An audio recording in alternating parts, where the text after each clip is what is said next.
Sino ang mabuting trigo at sino ang damo na pagbibigkis-bigkisin? Siyempre, yung mga suwail sa kalooban ng Diyos, yan yung damo, kaaway na dapat pagbigkis-bigkisin upang sunugin sa takdang panahon. Ang mga masunurin ay ilalagay doon sa kamalig sa tipunan ng trigo. Ano ba ang nilalayon, mga kapatid, ng pagbasang ito at ng unang pagbasa? Ang kasaysayan ng Israel ay kasaysayan natin sapagkat silang mga taong ito ay feeling so entitled sa kanilang bagong karangalan na sila'y mga pinili, tanging bayan na pinili ng Diyos. Sa halos 70 taon na kanilang pagkakaalipin sa mga Ehipsyo, sila ay talagang literally mga alipin sapagkat araw-gabi sila ay gumagawa ng bricks sa malalaking mga edipisyo ng Egypt. At doon sila hinugot ng Diyos upang ilikas at patakasin. Napakatagal na panahon na sila ay binusabos ng mga Ehipsyong ito. At dahil sila'y naniniwala na kakampi nila ang Diyos, sa unay siyempre marubdob ang kanilang pag-alala sa ginawa ng Diyos sa kanila. Pero entitled nga sila, feeling.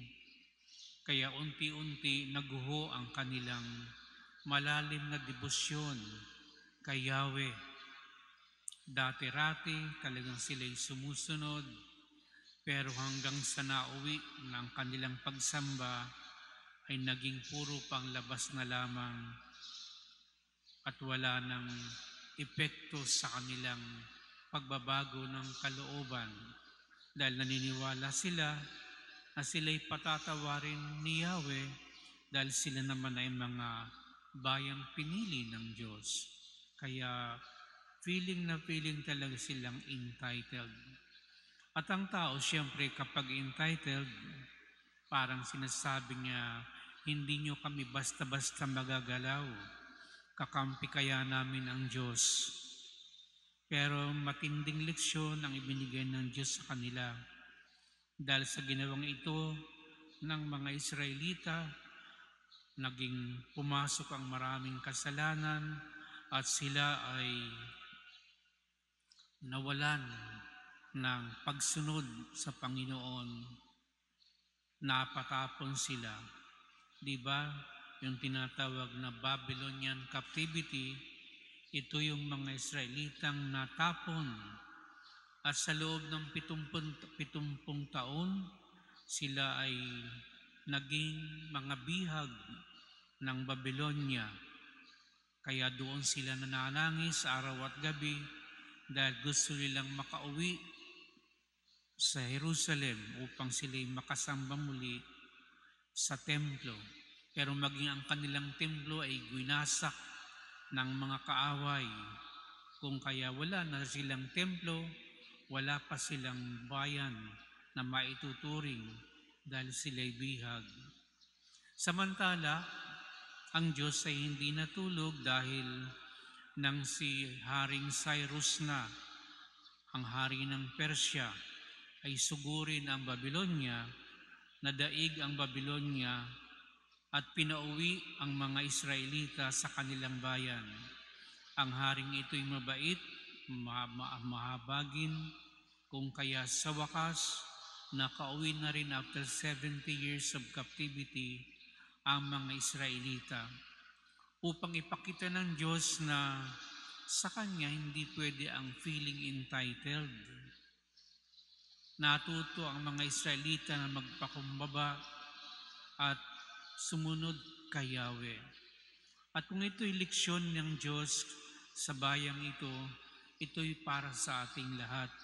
Kung anong ginagawa ng Diyos sa kasaysayan ng tao, pwede rin itong gawin niya sa atin. Yung pagkakapatapon, yung pagkakamayabang natin, pagkamakasarili, yung feeling palaging tayo ang tama, ito rin mismo yung magpapahamak sa atin. At habang tayo nasa ganung kalagayan, ipapakita ng Diyos na wala ka naman talagang binatbat.